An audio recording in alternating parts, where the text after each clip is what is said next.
दोस्तों, मैं हूं आपकी अपनी प्राची अधिकारी। रेहाना जो कि अमेरिकी पॉप सिंगर हैं, ग्रेटा जो कि स्वीडिश एनवायरमेंटलिस्ट हैं, यानी कि पर्यावरण के विषय में काम करती हैं, एक्टिविस्ट हैं उसकी, और मिया खलीफा जी, उनकी तारीफ तो मैं क्या करूं। ये नग्न चित्रित फिल्में बनाती हैं जिसमें संभोग दिखाया जाता है विभिन्न प्रकार के पुरुषों के साथ विभिन्न क्रियाओं में। महान हस्ती हैं ये। अब आते हैं मुद्दे पर।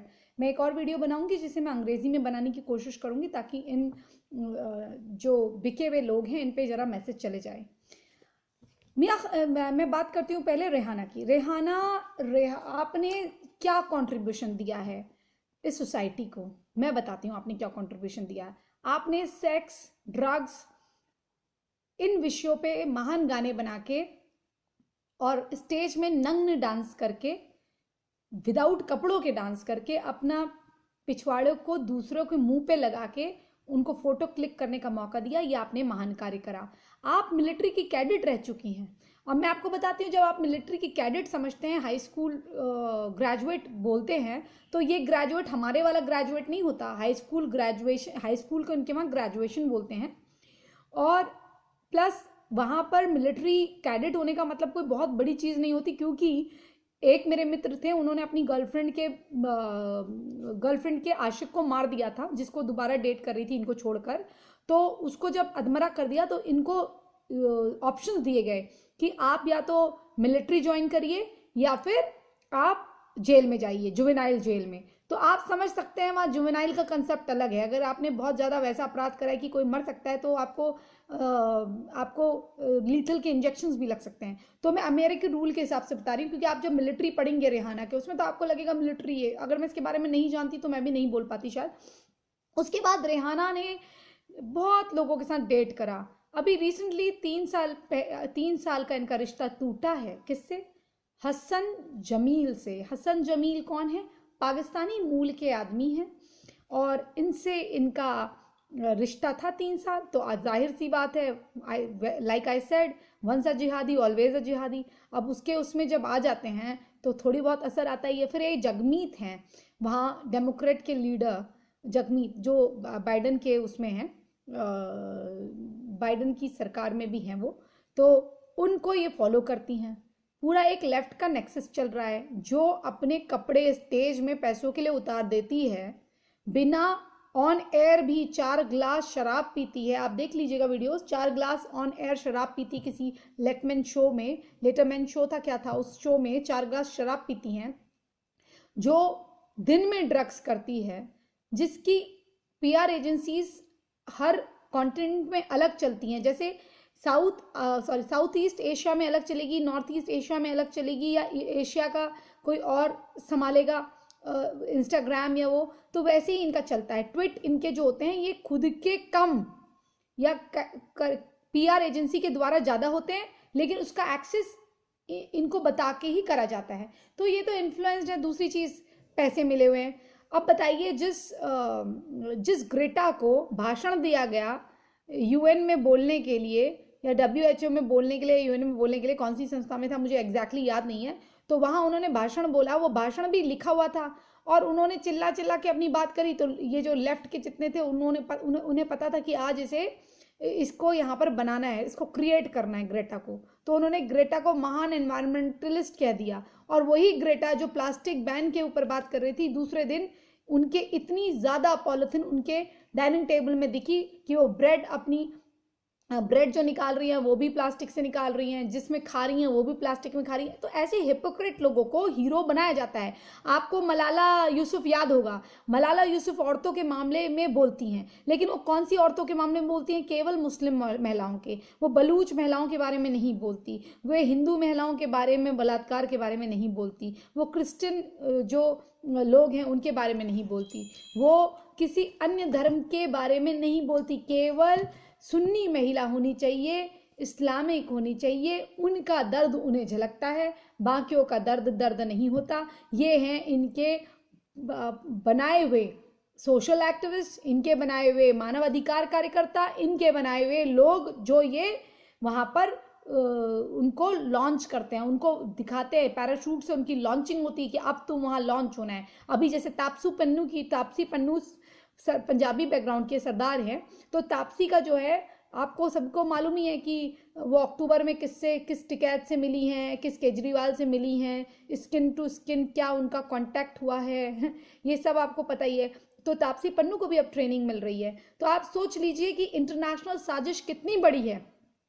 हमारे यहाँ के जब लोग बोलते हैं कि ब्लैक लाइफ मैटर्स, जब जॉर्ज फ्लॉयड एक आदमी जो कि नकली नोट देता है और उसको शॉपकीपर पकड़ लेता है, फिर पुलिस वाले को बुलाता है, उसको गिरफ्तार करवा देता है, उस दौरान वो झड़प में मर जाता है, ठीक है, तो ये पूरा मूवमेंट चलता है ब्लैक लाइफ मैटर्स। तो यहाँ के सेलिब्रिटी जो पेड सेलिब्रिटी हैं वो भी लिखते हैं चाटुकारिता के लिए ब्लैक लाइफ मैटर्स, ठीक है, गुड बुक्स पाने के लिए। लेकिन वहाँ का कोई भी सेलिब्रिटी इनको मुंह लगा के थैंक यू या कॉन्ग्रेचुलेशन या रीट्वीट नहीं करता है, लेकिन ये कुत्ते उनको रीट्वीट करते हैं। और स्वरा भास्कर जैसी दलाल जिसका मुल्ला बॉयफ्रेंड है, और तापसी पन्नू जो कि कहती है मेरा ड्राइवर भी मुस्लिम है, तो ये जो लड़कियां हैं, जो धंधा करने वाली औरतें हैं, ये सब मिक्स हो जाती हैं। और रेहाना का तो आपको मैं बोलूँ, उसने अपना जो हिप्स था वो अपना हिप्स ऐसे खोल के पीछे से स्टेज में गाना गाया। अब मुझे बताइए, जिसको फार्मर्स बिल का फ नहीं पता, जिसको फार्मर्स बिल का एफ नहीं पता, जिसको हमारे कौन मंत्री हैं, क्या कानून क्या है, और वहाँ जो बैठे हुए हैं वो किसान हैं, वो आतंकी किसान हैं वो, हाँ, इतने प्रकार। वो राकेश टिकैत जो है उसको एक चपड़ासी की नौकरी ना मिले अगर वो काम कर ले। उसके बाप कहते थे, बाबा टिकैत कहते थे, उनके बाप शायद बाबा टिकैत ही थे, कि हिंदुओं को एक होना चाहिए और ये लाना चाहिए, फार्मर्स बिल लाना चाहिए। अब फार्मर्स बिल लाए हैं तो ये आदमी ऐसा करने लग गया है। और इसकी भाषा शैली देखो जरा, ये है। एंड रेहाना उसको प्रमोट कर रही है। जी नहीं, आपको याद होगा बिग बॉस में आसिम था, आसिम के लिए जॉन सेना का ट्वीट आया था, वो जॉन सेना ने नहीं करा था। वो जो पीआर, जो लेफ्ट के पीआर होते हैं, जो आपको पता ही है, जैसे मैंने आपको बता दिया, मैंने तो देख के ही बता दिया था कि जरूर कोई मुल्ला कनेक्शन है, बिना मुल्ला कनेक्शन नहीं होता। जैसे तापसी पन्नू का मुल्ला कनेक्शन, दुबई में किस लिए जाती है, ठुकने के लिए। और ये स्वरा भास्कर किस लिए क्या करती है पता ही है। अगर स्वरा भास्कर को आप देख लो ना, जैसे मैं सो के उठ के खाली लिपस्टिक लगा के आई हूँ, तो ऐसे स्वरा भास्कर को बोलो ऐसे आ जाए, ऐसे स्वरा भास्कर नहीं आ सकती। आज मुझे डार्क सर्किल हो रहे, मैं ऐसे आ सकती हूँ, स्वरा भास्कर ऐसे नहीं आ सकती है। स्वरा भास्कर रोड में जब घूमती है उसको आप पहचानोगे ही नहीं स्वरा भास्कर क्या है। मतलब ऐसी ऐसी यहाँ हीरोइन बनी फ्री हैं, इनको प्रोजेक्ट करा जाता है, इनको हेलीपैड से लॉन्च करा जाता है इनको, क्योंकि उन्हें पता होता है कि ऐसी थर्ड ग्रेड औरतें ही बोल सकती है। एक बात बताओ, आप मेरे अगर दुश्मन भी हो, लेकिन अगर देश का शत्रु वैश्विक पटल पे हमारे देश की बुराई कर रहा है, क्या हमें उसका साथ देना चाहिए? नहीं देना चाहिए, वहां पर हमें एक हो जाना चाहिए। लेकिन ये कमीने बैठकर, वहां ट्वीट हुआ नहीं, यहाँ सब उसको रिट्वीट करने लगे, क्योंकि वो खलिस्तानी का फोन आ गया होगा जगमीत का कि भैया जरा जल्दी जल्दी करो, सब लोग रिट्वीट करना शुरू कर दो। तो ये ऐसे काम होता है। जॉन सेना का जब ट्वीट आया था कि आई सपोर्ट आसिम करके, तो वो जॉन सेना ने नहीं करा था, वो एशिया की जो पीआर टीम थी उसने करा था, ठीक है ना। तो क्या बताया मुल्लों ने, आसिम को देखो जॉन सेना कर रहा है, क्योंकि उस समय सिद्धार्थ शुक्ला को नीचा दिखाना था। लेकिन अपना सिद्धार्थ तो सिद्धार्थ था, सिद्धार्थ को तो जीतना ही था, क्योंकि सिद्धार्थ की फैन फॉलोइंग इतनी जबरदस्त थी। उसके इंडोनेशिया वगैरह में भी आपको पता नहीं है इंटरव्यू आ चुके थे, वो बालिका वधू से इतना हिट हो चुका था, लेकिन उसको भी गिराने की तैयारी करी हुई थी। क्यों? क्योंकि वो एक हिंदू लड़का था। यहाँ पर शुक्ला या त्रिवेदी या कुमार या जैती की बात नहीं है। यहाँ पर बात है कोई भी आदमी, हम तो आपस में कास्ट में लड़ जाते हैं जातियों में, लेकिन जब ये हमें देखते हैं तो ये केवल काफिर की तरह देखते हैं और ये कहते हैं कि काफिर जीतना नहीं चाहिए। तो ऐसे ही यहाँ नरेंद्र मोदी के साथ कर रहे हैं कि कैसे भी ये सरकार को अस्थिर करें और सिविल वॉर में, यानी कि प्रॉक्सी वॉर में, यानी कि गृह युद्ध में किसी आग में झोंक दे। और जाट और सरदार जो हैं, हमारी ऐसी रेस, मतलब ऐसी हमारी ब्रीड है जो वॉरियर हैं, उन वॉरियर ब्रीड को उग्र करना बड़ा आसान है। तो अगर उनको उग्र कर देंगे, उनको उकसा देंगे, हमारा देश आपस में हम लड़ेंगे, फिर हमारा ही नुकसान होगा, हम अपने देश की प्रॉपर्टी तोड़ेंगे, फिर क्या होगा, उसको दोबारा बनाएंगे, उसमें पैसा जाएगा, वो हमारे जो किसी संस्था में, किसी पॉलिसी में लग सकता है, वो पैसा वहाँ बर्बाद होगा, चीज़ें महंगी होंगी। समझो भाइयों, और अपने लोगों से हम राग द्वेष करेंगे। राकेश टिकैत जैसा अभी मुझे जी हिंदुस्तान की डिबेट में कोई पूछ रहा था कि ये जो है कौन थे वो आपके, एक चोपड़ा आते हैं ना, वो सीपीआईएम के नेता हैं, सीपीआई के, वो कह रहे थे कि नरेंद्र मोदी की गवर्नमेंट जयचंद है। तो मैंने कहा सर आपने कभी जयचंद देखे हैं?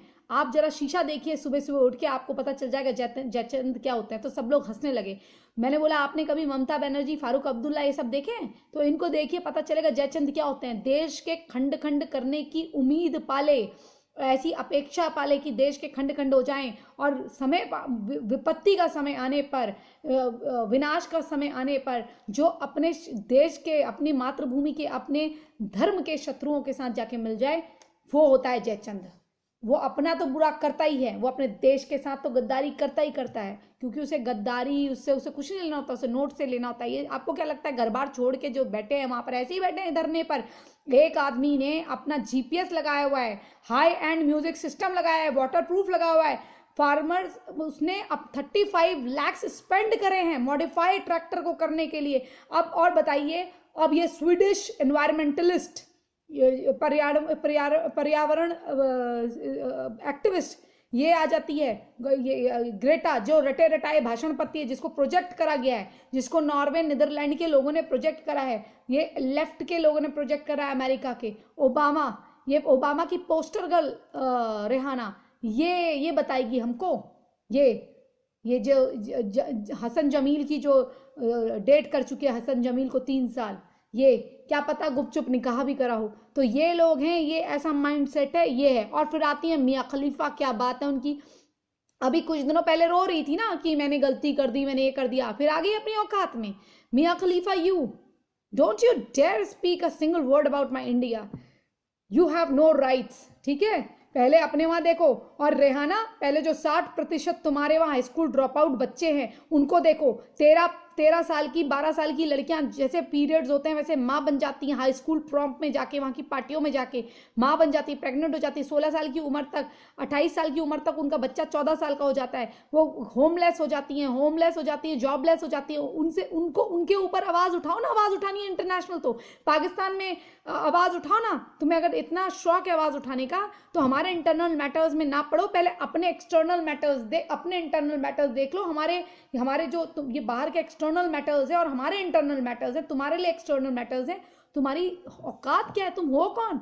एक पॉप सिंगर अमेरिकी, तुम्हें स्टार बनाया है सारे लोगों ने, और भारत की मार्केट डिसाइड करती है कौन स्टार बनेगा कौन नहीं बनेगा, समझी? और ये जो चाइना के आड़ में खेल हो रहा है ना कि चाइना को अपना ग्लोबल बास्केट बनाना है, और ये सब इनको इन 2 कौड़ी के लोगों को लाया जा रहा है देश के प्रति इस तरह का करने का। तब तुमने आवाज क्यों नहीं उठाई? जब ये ट्रम्प के उसमें जब अल्लाह अकबर करके नारे लगा के लोग ये मार्ट लूट रहे थे, तब तुमने क्यों नहीं आवाज उठाई? Why didn't you voice up when the people of Biden were looting the shops and yelling Allahu Akbar? Those Somalian refugees, the Muslim refugees were yelling Allahu Akbar and looting all the shops and destroying America. Why didn't you speak up that time? You have selective outrage and you are just picking up on what's going on in India, the protest of the farmers. How dare you? What is your contribution towards the society? Even you go to WHO, even you go to UN, you are a paid social activist there. Any actress or any celebrity go to any place or any organization, they charge money, don't you? Dare you talk about India, Greta? Dare you talk about India, Rihanna? This is our internal matter. You guys have no bloody right to indulge in our matters, okay? Do not poke your nose or you'll get within trust. Thank you very much guys. धन्यवाद। जय श्री राम, हर हर महादेव। अफवाहों पे ना जाएं, अपनी अकल लड़ाएं, देश की सरकार के साथ खड़े रहें, और जो देश की सरकार को गाली देता है वो इस देश की 80% या 60% जनता को गाली देता है, जिन्होंने उनको चुन के भेजा है। प्रधानमंत्री का, चुने हुए प्रधानमंत्री का अपमान हमारा अपमान है। कानून अच्छा हो या बुरा हो, अगर बनाया गया है तो देश की सरकार को इतना कमजोर मत बनाइए। अरे उसके देश की सरकार ने क्या कहा है? What the government has said, government said if you want, like अगर आपको कानून को मानना है मानिए, नहीं मानना है नहीं मानिए, पुराने कानून के हिसाब से चलिए। लेकिन वो क्या जाने, जो खुद एमपी से, राजस्थान से और यूपी से दाल चावल लेते हैं पंजाब में, और वो आड़ती क्या जाने, उनको तो तमाशे करना है। लेकिन देश की जनता को भी ये सोचना होगा कि हर चीज़ मोदी नहीं करेगा, अब हमें उठने का समय आ गया है। दोस्तों, मैं ज़्यादा समय नहीं लेती, अब ऑलरेडी वीडियो लंबा हो गया है, लेकिन ये मैसेज मेरा पहुंचना चाहिए। एक मैसेज मैं इंग्लिश में बनाऊंगी, थोड़ा सा छोटा होगा, ये इन वैश्याओं और इन दलालों के लिए जो लेफ्ट की गोदी में झूलते हैं और लेफ्ट मानसिकता से ग्रस्त हैं, देश और दुनिया को खंडित करना चाहते हैं। जय जय श्री राम, हर हर महादेव।